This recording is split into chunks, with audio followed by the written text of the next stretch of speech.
This is my brand new laptop, the Asus X407M, and it's currently less than $370. Inside the box is the power brick, which is small and typically packed, with a manual and warranty card.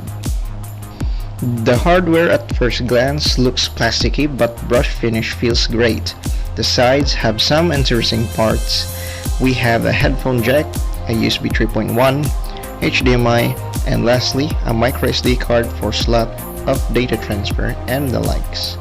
The other side has USB 2.0 and a lock slot. It's decently compact and light, so it's easy to carry while on the go. On paper, the specs include an Intel Celeron 4100 chip, which is quad-core. Another is an integrated Intel UHD Graphics 600 with 4GB of RAM and 500GB HDD storage. Display is 14-inch LED with 1366 by 768 resolution and a whopping 60Hz anti-glare panel.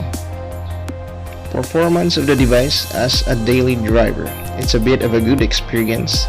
Typing on its keyboard is comfortable. It is not mechanical though, and does have a little flex, but it works just fine.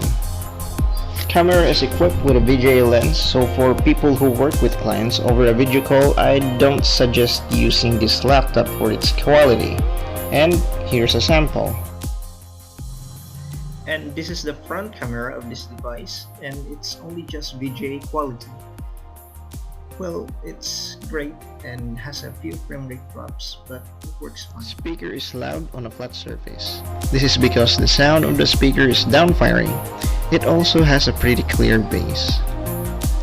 For people with crafting work such as I am can run AutoCAD on this device. Well, it can withstand light 2D intensive programs and even SketchUp 3D, plus Viri plugins, but with minimal over-the-top settings. It might as well be good for students. If you plan to play a game with it, I can't recommend it.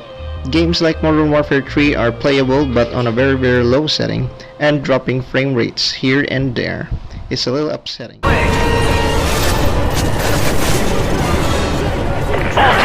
Additional hijackers on the lower deck.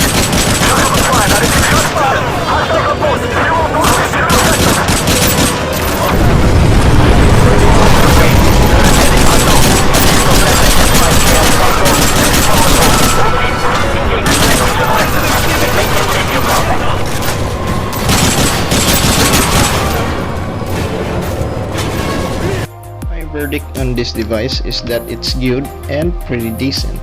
It may be a little down on 3D intensive program, but it's more than enough to keep up with the simple programs. It is nicely created hardware. It has cost only $370. Thank you for watching my channel. Please subscribe if you haven't. My name is Adrian Paul and I'm signing out.